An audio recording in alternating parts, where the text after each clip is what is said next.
Hello, everyone, and welcome to another edition of Ask NP Deidre with Nurse Practitioner Deidre Arms. She's in Ohio, and she is with us just about every week, answering your burning questions about supplements and foods and all of the above to help improve your circulation and reduce the claudication for those of you with peripheral artery disease that have that poor circulation in the legs and you get those horrible, or should I say wretched, leg cramps. Nurse Practitioner Deidre has launched a sub-series as part of this grander Ask NP Deidre series. And we've been talking a lot about all of the different foods and spices and things like that, and herbs even, that can help reduce those leg cramps, especially when they're caused by poor circulation.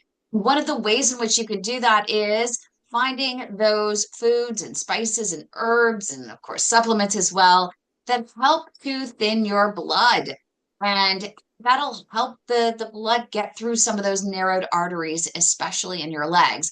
And today we're talking about how to spice things that are hot, things that add a lot of zest and a lot of flavor to your food, but are also going to help you improve your symptoms, particularly that claudication in your legs. So welcome, Nurse Practitioner Deidre. Thank you so much for joining us. We really appreciate this topic, especially. So excited. How are we going to spice things up in this episode? Well, we've got several things to talk about that can help with adding just flavor to your food. So that's really good, but also that will help with the vasodilation and anti-inflammatory, antioxidant properties that help support circulation. So we look at foods that can help support our circulation, reduce muscle pain, and enhance your vascular health. I love it. And you mentioned vasodilation. I know we've covered this in other topics, but what does it mean for a food to be considered a vasodilator? Why is that important? So vasodilating just means it's promoting the blood vessel to relax, right? To improve that circulation. So, and there are, we've talked about foods in the past, but today we're going to talk about the spices and herbs that can kind of help promote that in your diet. Okay, and we got to kick things off, of course, with cayenne pepper.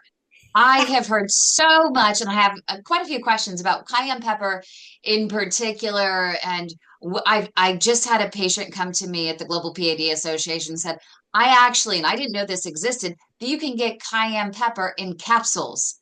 Does that do any good? So let's start with why cayenne pepper? What are the properties? What makes this such an incredible addition to any meal, not just for flavor, not just to add spice, but also to help improve the blood flow and reduce those claudication symptoms? Right. So cayenne pepper, as we know, it doesn't take a lot to pack a punch. The supplement kind of form of that, you may have heard of capsaicin, like we hear about that often. But it increases nitric oxide, which promotes the blood vessel relaxation and improve circulation. But it's also known to reduce platelet aggregation and lowers your risk for clotting as well.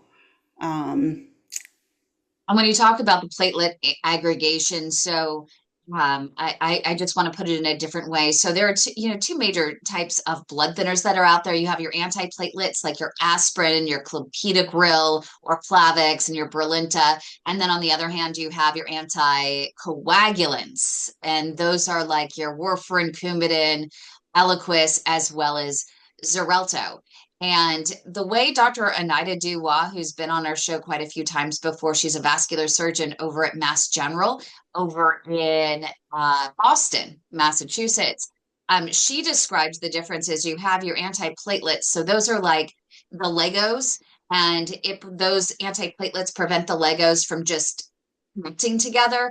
And then you have the anticoagulants that they prevent the fibrin from, it's almost like the glue, from gluing those pieces together into full-on clots.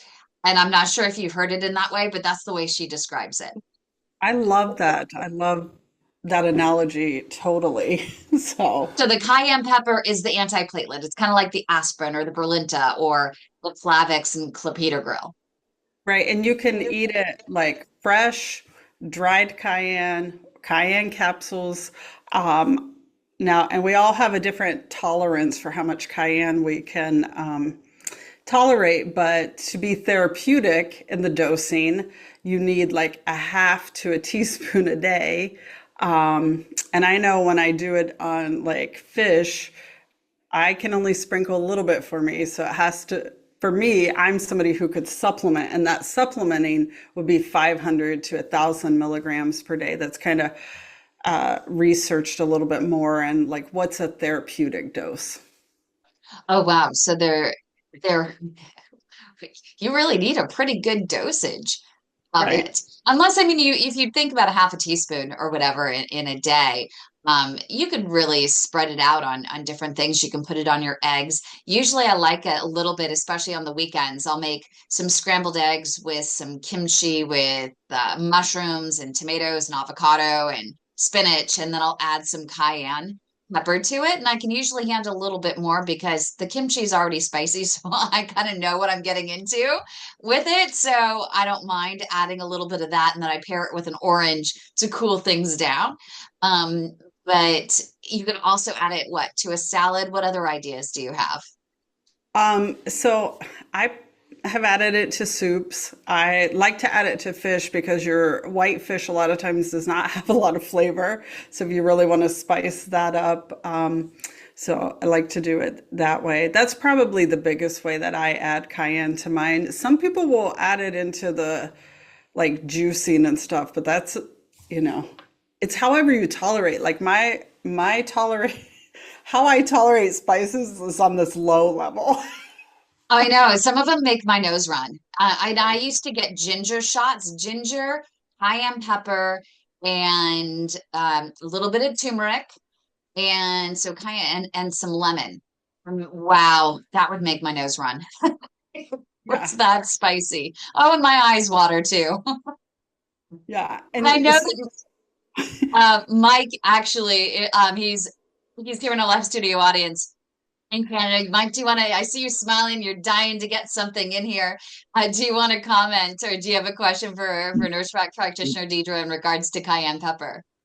No, it was just because I brought it up. I think it was either last week or the week before. A friend of mine, for the last maybe 12 months, she's been t trying to tell me, take a shot of cayenne pepper every single day. And I've been like, no, I can't do it. I can't, I didn't research it. I didn't know what it did for your system. But now hearing Deirdre and hearing yourself and stuff, I'm like smiling to myself, thinking maybe I should have took Donna up on a advice 12 months ago about taking a shot of cayenne pepper every day. Obviously, I probably still won't, but it's there so that I know that it's healthy for you now, and it's not just something that I was just worried that it might do something to me inside with it being such a spicy, yeah, and down your esophagus as well. I didn't know whether it could affect that if it's taken too much of, or so. Yeah, I just wanted to say that. Thank you. No, and yeah, I'm almost wondering, Nurse Practitioner Deidre, if for those people especially that have Crohn's disease, other issues with their colon, diverticulitis, is this something that can be tolerated in your experience? so in that realm, I would usually say probably do the capsules or something, the supplementation of it. But if that's not the spice for you, we still have some others that will help with vasodilation and anti-clotting, especially like garlic, and that can be much more mild for people.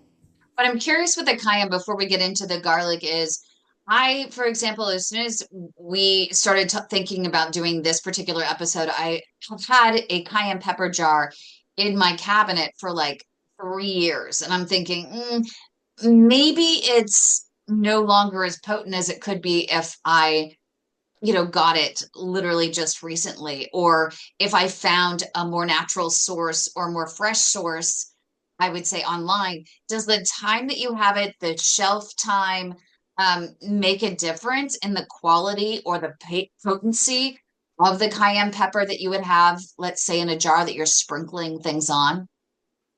Actually a really good question. Most of the time, like the dried sources and things like that will last about 18 months to 3 years, depending on how fresh you have it. So usually, I'm looking at if you have it within a few years, yeah, like that's the best, the most potent.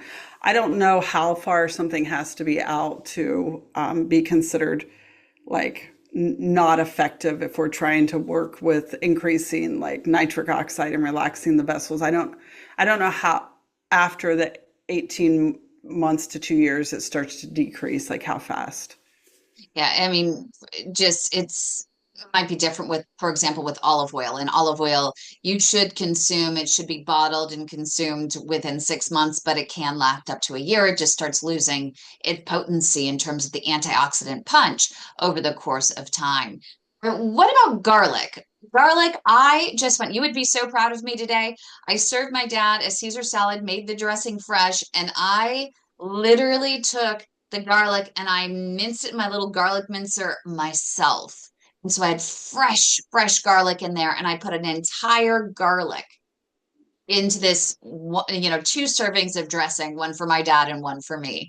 So, thankfully, maybe, my boyfriend doesn't live here. So with that, or else I'll have to serve it to him too. Yeah, so garlic, it helps widen blood vessels, right? It helps improve that arterial flexibility. I think that I see more people use that in their spices, right? Onions, garlics, those are something that we're cooking a lot more with and a little more palatable, especially if you're not somebody who really likes spices. Um, but it's one of my favorites to cook with also. Like I always have fresh garlic available. So is it the same thing? I mean, garlic powder versus fresh garlic? I mean, you say that cayenne pepper versus the fresh, actual pepper. I mean, are they similar in terms of potency, or are you just always going to say, well, fresh is always better? Well, when we get into when you're using something fresh, like the actual clove, you need about 1 to 2 of those a day to be like appropriate dosing for what you're trying to do. When we get into the powders, it's more concentrated, so you could use less.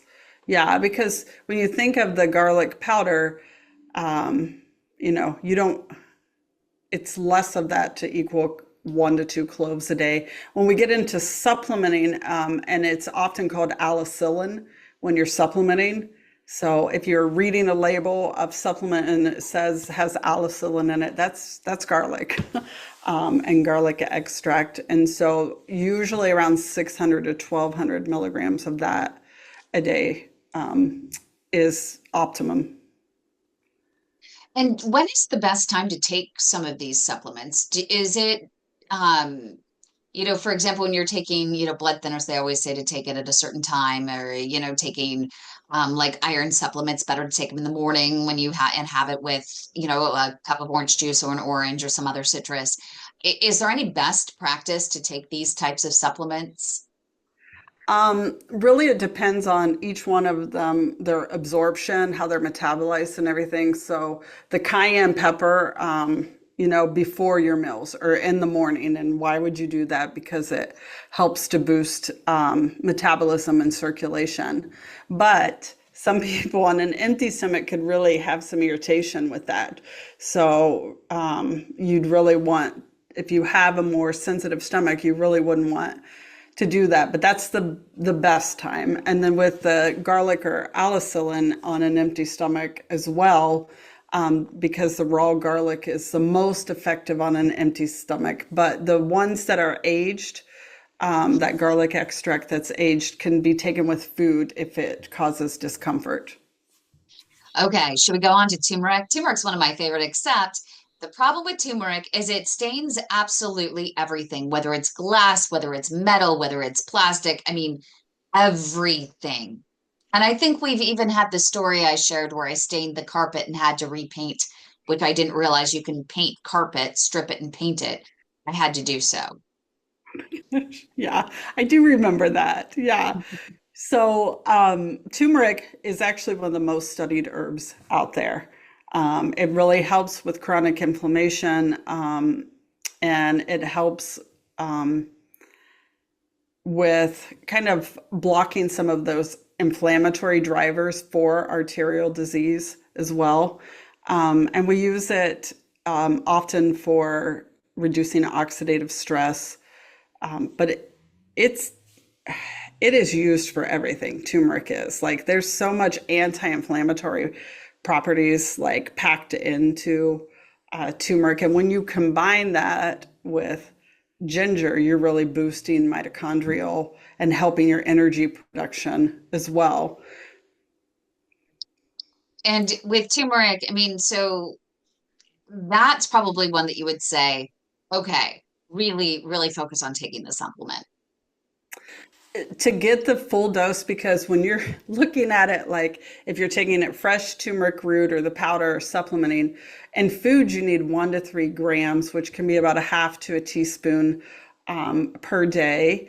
When you supplement it, really to get that therapeutic, it's oftentimes 500 to 1,000 milligrams a day, and sometimes even more than that if you're working with a provider.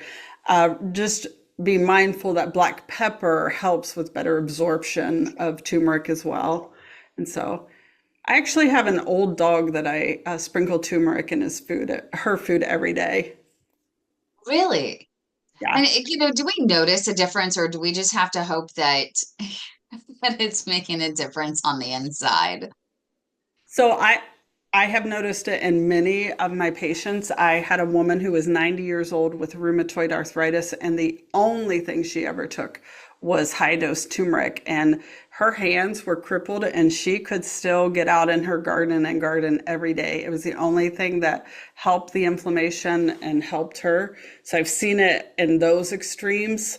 Um, I have patients all the time who will say they have like inflammation in their knee or they're noticing joint pain, and you know they're always looking for options. And turmeric usually can really do the trick when it comes to inflammation as well. And I always want to say though, we cannot out supplement a bad diet. So you can't just be like, this herb is going to take the place of all the carbs and all the sugar that I'm eating. It has to be in conjunction with. So, and the best time to take that is with your meals, especially ones that contain like healthy fats. So like your avocado and turmeric or curcumin. So you might have heard it both ways, is fat soluble. So food actually enhances it. What is the fancy name for black pepper? So when you're looking at the bottle, it doesn't say black pepper. It usually says something else. Uh, Is that yeah, biopairing? piperine. Piperine. Yeah, and I'm probably saying it wrong. So Piperine. So just make sure you're looking at what is the biopairing that I see with it. Mine actually has is paired with biopairing. ooh, Is that is that it? Is that just the fancy um is that the fancy word for it is. okay, It's a patent form of piperine. gotcha. Okay, that's what I want to make sure. I was kind of assuming that's what it was. Um So, and if you want to actually consume some turmeric and get a little, extra anti-inflammatory punch, we've talked about this before on the show as well. There's an anti-inflammatory tea. You can look at our YouTube page, youtube.com/ the @ sign, the way to my heart. And there is we actually coach you through making this anti-inflammatory tea. It honestly takes you 5 to 10 minutes to cut everything up and throw it into a pot, but it's you take the skin of the pineapple, you cut up some orange, cut up some lemon, cut up some turmeric, cut up some ginger, add some black pepper, a little bit of cayenne, and you just throw it all into a big pot. And you don't have to worry about taking any of the skin off. Just scrub it before you put them in there so you can get some of the pesticides and things off. But then you boil it and you're going to leave it sit until it cools, and then you'll drain it. And it's a wonderful, you can have it hot, you can have it cold, and it really helps you with your hydration, your fluid intake. So those of you who don't like to drink plain water all day long, this is a good option to flavor your water and also get that anti-inflammatory punch as well every day. So what else do we got? What about cinnamon? Cinnamon is such a great way to flavor the food, and it can also, I hear, lower the A1C as well, help with the glucose control. Yeah, cinnamon really helps with blood sugar as well. But for the kind of reducing the inflammation part of it, it does reduce the arterial stiffness as well. And it helps hugely regulate glucose metabolism. A lot of the supplements that you have in the, space of supplementing that has to do with weight loss even has cinnamon in it. And every once in a while, I'll take the Ceylon cinnamon capsules. And there was a study that I read. There's actually a study out there that shows it clinically reduces the A1C, and it can also, um, less so, but it can also help with cholesterol levels as well. But you've got to do it 3 weeks on, 2 weeks off. When I do it 2 weeks on, 2 weeks off, and I do it 30 minutes before I eat in the morning. But it's really important because it can build up. I think it's in the liver that you need to give your body a break in between doses, right? Yeah, a lot of things you have to give a little bit of break from things as well. And how that would improve things is, it improves insulin sensitivity. So that can really help with your cholesterol levels as well when we So we improve insulin. so we have some questions coming in. It looks like we have Stefan who is concerned that garlic can be considered toxic. Are there times or ways in which garlic can become toxic for certain individuals or with too much consumption? That's a good question. I've And never heard that before. I'm wondering if it has to do with, how we've had the talk about chocolates also having like heavy metals, things like that. Some things like, is it because it's grown in the ground type thing, or? I don't know. I mean, garlic, I mean, it's toxic to dogs. We know that. Mhm. But I've never seen anything in terms of it being, toxic to humans. And I'm going to go ahead and I'm just going to Google it and just see what I it know with says. And it actually, the only thing that comes up is toxicity in dogs. Yeah, and with blood thinners, right, because it's a natural blood thinning property, it can increase that bleeding risk. So if somebody was taking warfarin or aspirin or Plavix, right, you might definitely want to talk to your doctor, especially like eating these foods are a little bit different than when we supplement in these high doses. Um,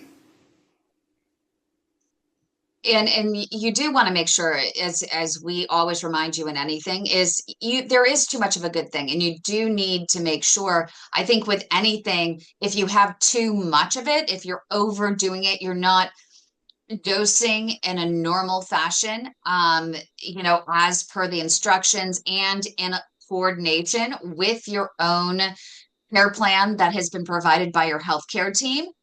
Anything can be too much of a good thing, and you can get that. Um, you can get liver damage from a lot of these different, supplements. And so we were talking about even the Ceylon cinnamon. It's the same thing with garlic. So everything in moderation. And you don't want to, after this episode, go out and say, okay, well, I'm going to start garlic. I'm going to start turmeric. I'm going to start ginger. I'm going to start the cinnamon. I'm going to start and start and start and start. You don't want to do all of these at once. You really do need to sit down with a dietitian, with a nutritionist, with your care team, and even more importantly, with your pharmacist, and actually say, okay, are there any interactions that are bad with these particular supplements and these particular medications I'm on? That is incredibly important. This is what we're providing is just for educational, informational purposes only. Do not take any advice offered here. unless you have explicit consent from your own healthcare team. That's really important. But when it comes to just natural eating of these foods, it's hard to say that you would get any sort of toxic dosage. If you're allergic to them, that's also something to be very careful of. But I think that, you know, if you want to play it safe, just go ahead and just incorporate these foods into your diet naturally. Food is medicine. It is the best medicine. It is the best way. And as nurse practitioner Deidre just said a few moments ago, none of this is a replacement for a bad diet. You can't go and start eating chocolate donuts and cakes and carbs and all this stuff and think that just because you're taking these supplements that you're going to suddenly be healthy and have no inflammation. Nurse practitioner Deidre, that's not the case, right? It's not the case. And it's actually a cumulative of all the small little changes we make in our diet and what we're doing for our lifestyle. Garlic in general is considered safe, but you could get into a problem if you have GI issues, if you're on blood thinners and you're doing the high doses. But generally safe in the way that we cook and everything, more tolerated than some of the spicier spices as well. But really, it's the cumulative of what you are all doing for your health, those little changes consistently over time, and how we eat and how we can improve our health. It's really impactful. And we have Ross that she just wanted to add a side note that foods like spinach and beetroot contain nitrates from nitrates. Is she talking about, is that the nitric oxide you were talking about, or this is not my thing? She said they contain nitrates that relax the blood vessels, promoting better circulation as well. And we had talked about this before. With the nitric oxide and everything. The nitric oxide. Yeah. And that's what's really good about those. Okay, Yeah. so that's good. So Christine, she says, she wants to know where we can get that tea recipe. She missed where he said it. So the tea recipe for the anti-inflammatory tea, you can search if you are a part of our Facebook groups. We do have Facebook groups as well. And I think the Facebook group is padsupportgroup.com. I think that's what it is, or padsupportgroup.org. And you can search for the anti-inflammatory tea in there, or else you can go to our YouTube channel, youtube.com/the the way to my heart, and the anti-inflammatory tea recipe you can search for on there as well. We have an entire fun video of me not so professionally cutting those fruits and such and throwing them into the pot. So yeah, if you want to see an amateur at best do it, that's me, and you can go ahead and take that. And then we have someone else under the emblem T. How are the capsules compared to the spice itself as far as dosage? I wonder if it will cause stomach problems when taken in capsule form as well. That was Lori.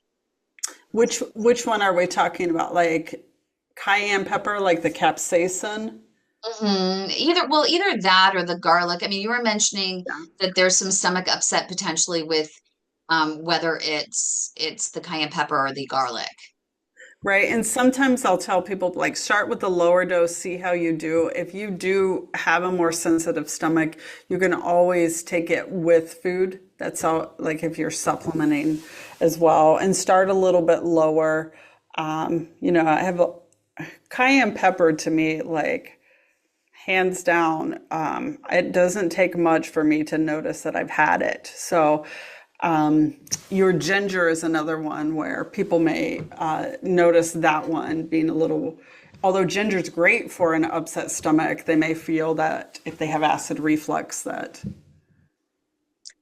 I was wondering with the some ginger capsules, if I should take them, because sometimes I do get a little bit of an upset stomach at night, and I wonder, but the ginger capsules that I've been using, and they say they're ginger root, organic ginger root, but as you know, the different brands have different effectiveness, and we're going to get to those brands in a moment, but I don't feel like the ginger root that I take at night does absolutely anything after the meal. And I feel like ginger root should have some sort of a reduction in the, acid that you have or the upset stomach following a meal. Maybe I'm wrong. No, it should really help with upset stomach. Sometimes, though, if you're taking ginger and that's not the case, it oftentimes could be digestion and enzymes being part of that as well. But ginger, it works really well with lowering that C-reactive protein. So that inflammatory marker there. So you're getting inflammation, and then it's hugely known to help like nausea and all the upset belly stuff. But if it doesn't help like stomach, then I would say there's probably another kind of more root cause thing that's probably doing that. So, PT on YouTube. Thank you, Joshua, our YouTube producer, for passing this along. PT, what do you think about nutritional yeast? And although it's not, spicing things up, it's adding a little bit of cheesiness, a little savoriness. But I will tell you, Nurse Practitioner Deidre, my first time using nutritional yeast, I regret not knowing how to use it. I added so much of it that I literally thought that my stomach was a balloon and it was going to pop. It was so upset. I had so many cramps and I just literally could not button pants at all. I felt so bloated. So I would say nutritional yeast, be a little bit aware and cautious about how much you use. Right, because it kind of has the Saccharomyces family in it of probiotics, so it's deactivated yeast. And when you get a bloat with something like that, you probably need to use much lower of a dose for sure, and kind of work your way into that. You can sprinkle, though, it on foods and soups and salads. You're right, it does have that little cheesy, nutty flavor to help kind of boost the nutrients and everything. But 2 tablespoons a day for circulation and claudication can be helpful. Oh, wow. And lots of B vitamins I hear in nutritional yeast as well, which we talk about B vitamins having a great impact. We have doctors that prescribe them for neuropathy in the feet. And so, a little bit of extra B never hurts anyone, right? Right, and it's rich in niacin, so that's your B3, and then B6. And I always say B6 is really good because if we think about like our neurotransmitters and our serotonin, so B6 is kind of that, you need B6 to kind of help with that neurotransmitters. And so folate, all of those, not only does it improve blood flow, and circulation claudication, but it's hugely helpful for mood. Are there any, I like that. If it can help with the mood, that's perfect. Because also when you're in pain, it can really affect your mood. So anything that can help boost it and kind of overcome the challenges that you face mentally with the debilitating and wretched PAD pain, that is awesome. So, any other spices, any other ways to kind of jazz things up that can help improve circulation and ultimately reduce the claudication in your legs? Yeah, so you talked about using ginger for anti-inflammatory, and ginger is really something that is great. And then lastly, I had on my little list the ginkgo biloba, because we haven't really talked about that one, right? No, I've never heard of it as like something that could jazz up my food, or I mean, I've seen it in drinks, in the sugary flavored section of the supermarket, but or the ginkgo biloba tea, unsweet. I know there is some unsweetened iced tea that you can get, but tell us a little bit more because I didn't know this was something that could help with circulation.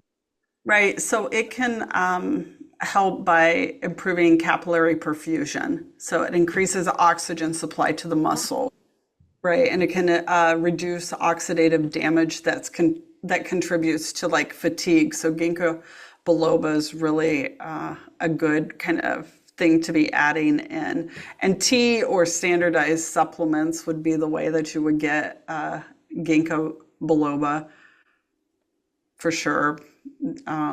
What can I ask what it actually is? I Um, mean, I can visualize ginger, I can visualize turmeric, I can visualize a cayenne pepper. Um, I'm not sure that I can really visualize a ginkgo biloba. I've um, never Googled it, so of course I can Google it, but I can't at the moment. So, right. what is it? Yeah, so it's kind of a fan-shaped leaf, and it's bright green in color, and it can turn to kind of a yellow in the fall. So, And is it more like an herb? yeah, it's what we call an ancient medicinal tree, right? Yeah. So, um,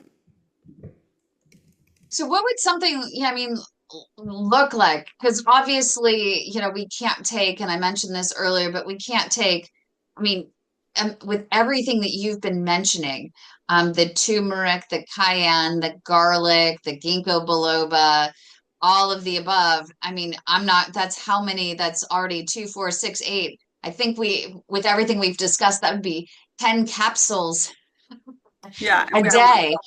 And you don't want to do that. So with some of them, there's a little bit of overlap, right? So what would be if you could have your top two to three that you would incorporate? And maybe it is, maybe you don't do the full two capsules, right? And of course, again, check with your healthcare team as to whether supplementation is right for you and which supplementations are right for you as well. It's different if it's just simply you're going to take the food route and you're going to do food as medicine, and we'll get to that in a moment. But I was just curious on the supplement side, what your two or three favorites would be if you were going to pick the supplements. I would hands down pick turmeric and capsaicin. Yeah, that's interesting. And then kind of little ways that you can add spices kind of to your diet. You know, the anti-inflammatory teas and things. You can add many of these things into one thing. Golden milk is another one. Adding it to, like you said, to your garlic and olive oil dressing. So I love the idea of, okay, you're like, okay, the capsaicin and the turmeric would be the capsules. Of course, it's so easy to add garlic to all of our different foods throughout the day, the salad dressings, salads, fish, whatever it might be. And then the ginkgo biloba could be, there are iced teas that you can get and you can make them at home with the tea bags and just put them in the fridge. And actually, when you take your turmeric capsules, you can wash them down with some ginkgo biloba tea. Yeah, exactly. And even you can wash it down with our anti-inflammatory tea, which includes ginger.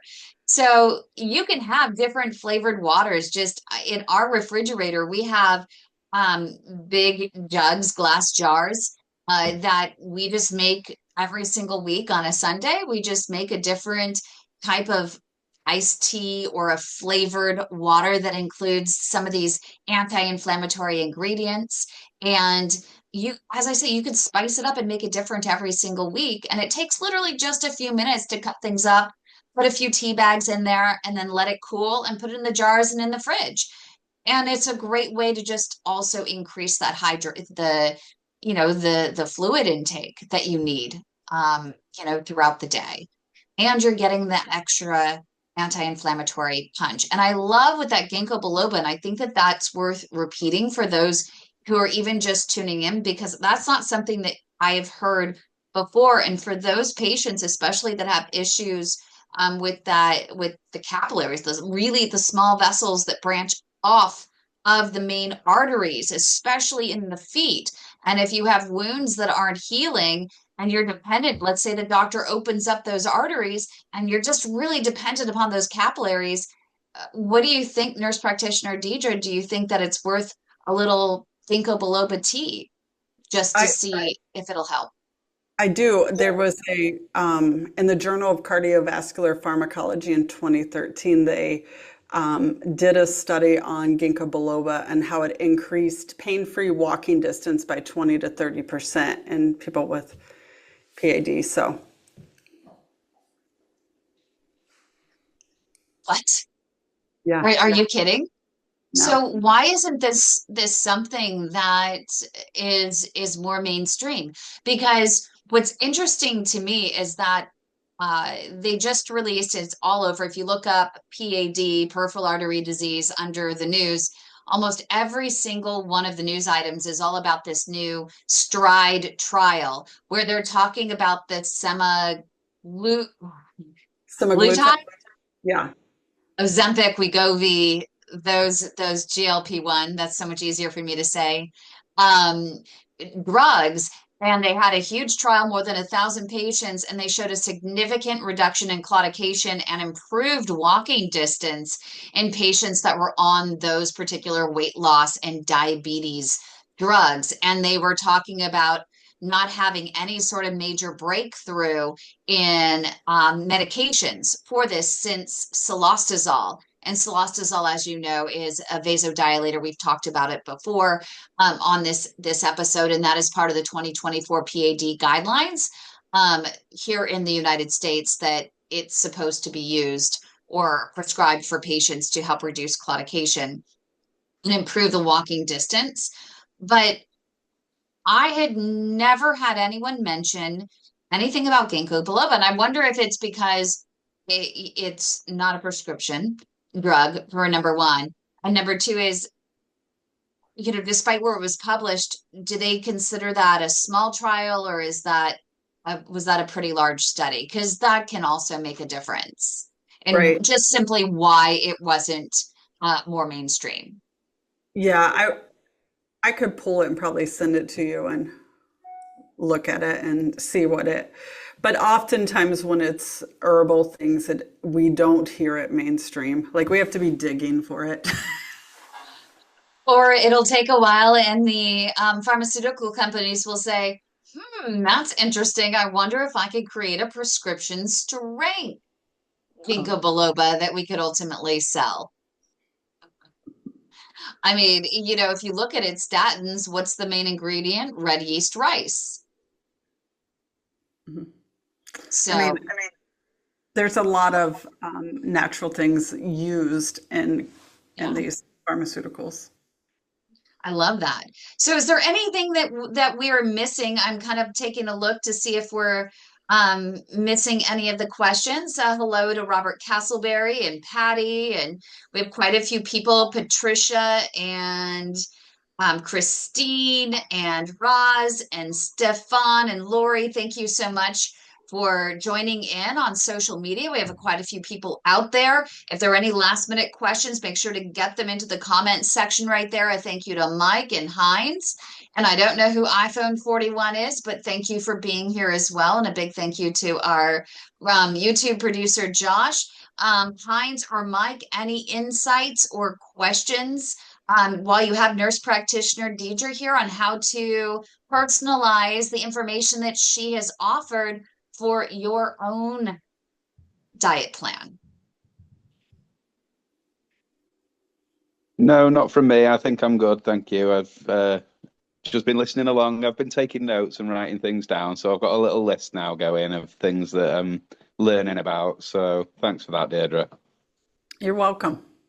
I love that. Is there anything in particular that you're ready? I have a feeling, Mike, that you're going to go straight after the cayenne pepper. That's what I have a feeling. Yeah, I think I am. I think I'm going to give that a go. I think that that might be the first thing. I do eat not a lot of garlic, but I do incorporate garlic into some of my meals anyway. So yeah, Geordie's just said he eats more of it than he actually thinks. But As long as you're both eating it, that's what counts. That's yeah, key. yeah. And I know that So we have Robert that is joining in. He is the founder of Pad Life Outdoors, and people can follow his channel on YouTube as well. And we're going to be broadcasting live, whether he knows it or not, tomorrow when we actually are interviewing the lead investigator in that STRIDE trial on the GLP-1 drugs and their impact on walking as medicine. And the improved walking with them. And we're actually going to broadcast on his channel, actually multiple channels tomorrow, because it's a really big deal. So hopefully people will tune into that. But with Robert and his Pad Life Outdoors, he's always wondering, is there anything in terms of these types of anti-inflammatory or circulation increasing food items that would be great on the go for people who are going camping, they're out on the trails, they need snacks.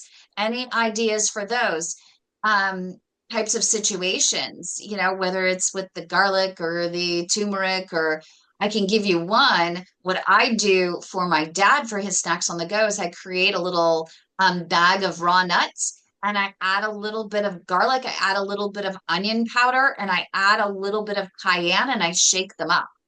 And he absolutely loves it. So adds a little bit of spice. He doesn't miss the salt because the garlic and the onion powder seem to kind of replace that. And then you get the little kick with the cayenne. And I like when I'm like camping, things like that. I even add cinnamon to things like cottage cheese or Greek yogurt, or like if you tolerate dairy things, but adding a little bit of cinnamon to something like that as a snack when you're camping, because we're looking for things that can be, you can pack, you can put in small containers, things like that. And so cinnamon is a good one for that. And for cinnamon, that reminded me. So another option might be if you're going camping, you bring a little bit of that really good, maybe avocado oil, and you can sprinkle cinnamon. So spray the olive oil on the skin of the fish, and then sprinkle some cinnamon and some nutmeg on the back. And oh, it's great for grilling. It's so delicious. So that is definitely an option as well for those of you who are outdoors men and women. So thank you so much, Nurse Practitioner Deidre. I so appreciate you being here. We're going to continue on this track. We're not going to be meeting next week. We'll be meeting the week of the 14th. So that would be the 16th. So were we good for that, Nurse Practitioner Deidre? Okay. Yeah. So definitely make sure you subscribe to our channels, youtube.com/@the @NP Deidre. So make sure that you go ahead and subscribe to her channel, and you'll get notified when we have new episodes such as this. You can also subscribe to the Global PAD Association's channel at youtube.com/@ the way to my heart. The way to my heart is our 501(c)(3), and we're doing business as the Global PAD Association.